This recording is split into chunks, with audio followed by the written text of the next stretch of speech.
दोस्तों video start होने से पहले मैं आपको एक चीज़ बताने वाला हूँ। इस वीडियो में ज़्यादा कुछ खास एडिटिंग नहीं है, इसलिए इसको एक स्टोरी की तरह बस सुनना।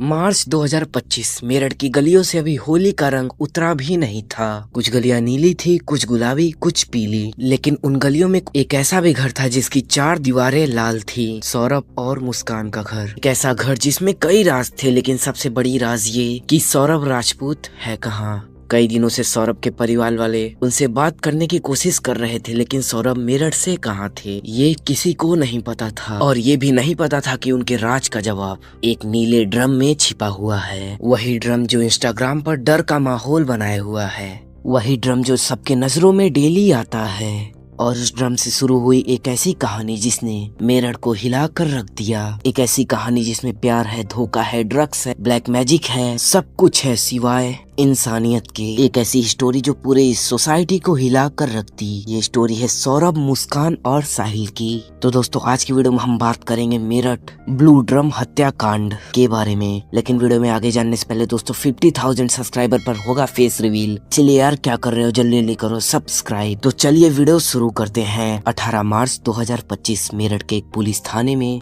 बबलू नाम का एक आदमी आया अपने भाई के मिसिंग होने की रिपोर्ट लिखवाने के लिए।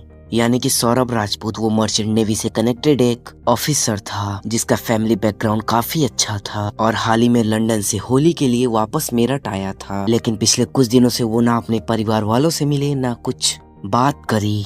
अब बबलू और उसके परिवार वालों को शक था कि मुस्कान जानबूझकर उसको सौरभ से मिलने से रोक रही थी। पुलिस जब इस रिपोर्ट पर एक्शन लेती है तो एक से एक खौफनाक सच उनके सामने आते हैं। ये एक ऐसा सच है जिसे आपको सुनने में भी हिम्मत रखनी पड़ेगी और मुझको सुनाने में भी, because in this modern time कुछ भी हो सकता है, अभी भी कहीं भी किसी के भी साथ। हालांकि ये सारी की सारी बातें अभी एलिगेशन है, कोर्ट में कुछ भी प्रूफ नहीं हुआ है, लेकिन इस हत्याकांड ने सबको हिला कर रख दिया। लेकिन अब तक जो इस केस के सामने आया वो मैं आपके सामने रखता हूँ। सौरभ और मुस्कान ने लव मैरिज करी थी अपने फैमिली के अगेंस्ट जाकर। सौरभ अच्छी खासी नौकरी करता था, इसका फैमिली बैकग्राउंड में काफी अच्छा था, यानी बहुत अच्छा। इनकी प्यारी से एक 5-6 साल की लड़की थी। ये एक परफेक्ट हैप्पी कपल थे, लेकिन इनके पीछे का सच एकदम जानलेवा था। मीडिया रिपोर्ट की माने तो सौरभ के परिवार वाले शुरू से ही इस शादी के खिलाफ थे, लेकिन सौरभ अपनी पत्नी से प्यार करते थे, वो भी ब्लाइंड लव, और वो अपने फैमिली के अगेंस्ट जाकर मुस्कान से शादी करी। सौरभ मर्चेंट नेवी में थे और ये एक ऐसा काम था जहां उन्हें लंबे समय के लिए अपने घर से दूर रहना पड़ता था। लेकिन अपने शादी के कुछ वक्त बाद सौरभ ने अपनी मर्चेंट नेवी वाली नौकरी छोड़ दी। वो अपना पूरा समय अपनी वाइफ के साथ बिताना चाहते थे, लेकिन ये बात सौरभ के घर वालों को काफी ज्यादा अतरंगी लगी, क्योंकि अचानक से घर पर आ जाना, अचानक से नौकरी छोड़ देना, उनके परिवार को लगता था वो बस वो चीज मान रहा है जो उसकी वाइफ उससे बोल रही है। और इन सब बातों को लेकर सौरभ और शायद उसके परिवार वालों में कुछ मुठभेड़ पैदा होने लगे थे, और ये झगड़े इतने बढ़ गए थे कि कुछ समय बाद सौरभ और उसके परिवार वाले और उसकी वाइफ मुस्कान दोनों ने अलग घर लेकर उसमें रहने का फैसला किया। ये दोनों मेरठ के एक किराए के घर में रहने लगे और सौरभ के अपने परिवार वालों के साथ के संबंध थोड़े खराब होने लगे। सौरभ के लिए अपने परिवार वालों को, अपने घर वालों को, अपनी नौकरी को छोड़ना इतना आसान नहीं होगा, लेकिन अपनी और अपनी पत्नी की खुशी के लिए उन्होंने मुश्किल कदम उठाया। 2019 में सौरभ की बेटी का जन्म हुआ। सौरभ और मुस्कान के लिए ये कोई बड़ी खुशी से कम नहीं थी, लेकिन सौरभ अपनी ज्यादातर समय अपनी बेटी के साथ बिताना चाहते थे। लेकिन दूसरी तरफ मुस्कान के जीवन में कुछ और चल रहा था। एक दिन मुस्कान के फोन में एक मैसेज आया, एक ऐसा मैसेज जिसने उनकी जिंदगी को हमेशा के लिए बदल कर रख दिया। लेकिन 2019 में ही उनके परिवार में कुछ और भी हो रहा था। मुस्कान के कुछ दोस्तों ने अपने स्कूल के या फिर कहे कॉलेज के एक पुराने ग्रुप में ऐड करा। उस ग्रुप में मुस्कान के कई पुराने दोस्त थे, लेकिन उन्हीं में से एक था साहिल शुक्ला। इट मीन्स मुस्कान का पुराना लवर। स्कूल के वक्त में साहिल और मुस्कान एक दूसरे को बहुत पसंद करते थे, एक दूसरे के बहुत करीब थे। वक्त के साथ साथ अलग हुए और अपनी अपनी जिंदगी में आगे बढ़ गए। लेकिन उस ग्रुप में एक दूसरे से कनेक्ट होने के बाद उनकी बातें दोबारा शुरू हुई। एक दूसरे से बात करने लगे और मिलने लगे, और शायद ये पुराना वाला प्यार वापस से जागने लगा। लोगों ने बातें शुरू कर दी थी कि मुस्कान और साहिल का मैरिड अफेयर चल रहा है। कई महीनों साहिल और मुस्कान एक दूसरे से छुप कर मिलने लगे। लेकिन एक दिन ये बात सौरभ को पता चली। कुछ मीडिया रिपोर्ट की माने जब सौरभ घर पर नहीं होते थे तो साहिल छुपते छुपाते के घर आता। बात लोगों ने नोटिस करी और जाके सौरभ को बताया। तब सौरभ के होश उड़ गए थे। सौरभ की बनी बनाई दुनिया बिखर गई थी। जिस लड़की के लिए उन्होंने अपनी नौकरी, अपना करियर, अपना परिवार तक छोड़ दिया था, वो लड़की महीनों से सौरभ को चीट कर रही थी। एक्चुअली दोनों के बीच लड़ाइयाँ हुई, फैमिली की लड़ाइयाँ हुई और लास्ट में सौरभ ने उसको डिवोर्स देने का फैसला लिया। लेकिन इन सारे झगड़ों में सौरभ और उनके फैमिली का ध्यान उनकी बेटी पर गया। इस पूरे लड़ाई में 5-6 साल की बच्ची का क्या कसूर था? अगर सौरभ और मुस्कान अलग हो जाते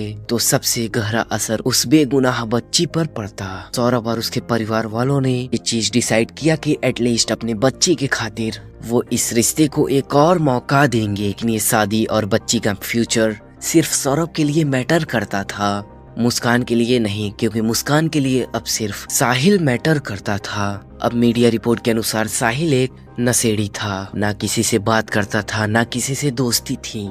अपने घर में अपनी बूढ़ी दादी के साथ अकेला रहता था। उसकी माँ का देहांत हो चुका था और उसके माँ के देहांत की वजह से उसे बहुत ही गहरा सदमा लगा था। लेकिन साहिल के बारे में एक और अजीब बात थी। साहिल ब्लैक मैजिक में ज्यादा भरोसा करता था। ब्लैक मैजिक एक ऐसी चीज थी जिसे साहिल काफी गहरे तरीके से पढ़ता था। पूरे केस में साहिल का ये बिलीफ एक बहुत बड़ा फैक्टर बनने वाला था। धीरे धीरे साहिल ने अपनी नशे की आदतें मुस्कान को भी लगा दी थी। साहिल और मुस्कान अब इस ड्रग्स के अंधेरी गली में फंस चुके थे। वक्त बीता, सौरभ को किसी जरूरी काम के लिए लंदन जाना पड़ा। वहाँ वो एक दूसरे कंट्री में अपनी और अपनी फैमिली के लिए मेहनत कर रहे थे।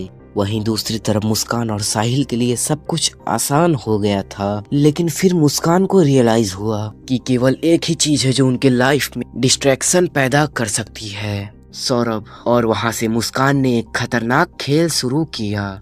मुस्कान को पता था कि जैसा मेरे साथ पहले हो चुका है वो फिर भी हो सकता है, यानी कि दोबारा वही चीज हो सकता है। इसीलिए मुस्कान ने एक डिसीजन लिया, मर्डर। मुस्कान और साहिल मिलकर सौरभ के बॉडी पार्ट के टुकड़े टुकड़े कर कर उसे एक ब्लू ड्रम में कंक्रीट के साथ जमा कर रख दिया।